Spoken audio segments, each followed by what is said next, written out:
So the Dark Pictures Anthology Little Hope is coming out October 30th, and this may seem unusual considering they just released the first of this series, Man of Medan, in the summer of last year. Granted, Man of Medan was not as big a game as some of their past games like Until Dawn, but being able to release another title in the series this soon is admirable and also a little concerning. So who am I talking about? I'm talking about SuperMassive Games. You may remember them from such titles as The Impatient, Hidden Agenda, and their most popular title, Until Dawn. They make narrative-driven, choice-based games. Think Telltale or Quantic Dream. In these kind of games, how you play and the decisions that you make will determine if your characters live or die. And now with the Dark Pictures Anthology and Bandai Namco as their publisher, SuperMassive is delivering a collection of self-contained horror games on which looks like an annual schedule. The next game in this series is Little Hope. Little Hope is about 4 college students and their teacher who become stranded in an isolated town miles from anywhere after their bus crashes. Your cast this time around is Taylor, Andrew, Daniel, Angela, and John. They are trapped by this mysterious fog in this little town called Little Hope, and you, the player, will be helping them search for a means of escape while visions from the past haunt them from the shadows. Now, like the previous game, Little Hope will be playable in multiplayer as well, so you'll have 3 different modes: the traditional single player experience, shared story, online 2-player co-op mode, and movie night, which is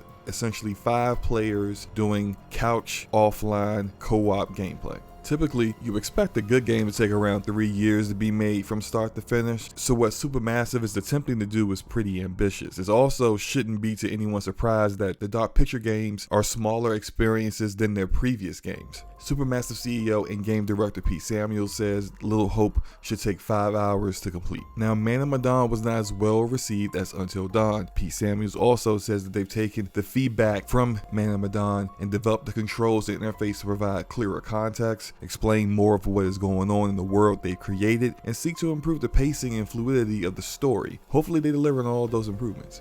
So who exactly is SuperMassive Games, and how are they able to deliver so many games so quickly? SuperMassive is a BAFTA-winning independent developer who were founded in 2008, and the very first project they worked on was DLC for Little Big Planet on the PlayStation 3. They went on to do a remaster of Killzone for Guerrilla Games as well. After a few smaller projects, Sony Interactive Entertainment were impressed enough with them to publish their first completely unique game, Until Dawn. Now, Until Dawn released in 2015 and was a sleeper hit. It was the 10th most watched game on YouTube that year, and they won multiple awards for the narrative, the story, and the execution. From there, SuperMassive have released 4 VR titles for PSVR and another standalone game, Hidden Agenda, which attempted to allow players to use their phones to better integrate the party atmosphere experience that they cultivated with Until Dawn. Now, with the Dark Pictures Anthology and the most recent announcement that SuperMassive is doing an exclusive game for Google Stadia, some gamers are wondering if SuperMassive is following a very dangerous path that Telltale Games once took, which is taking on too many projects and watering down the quality of their content.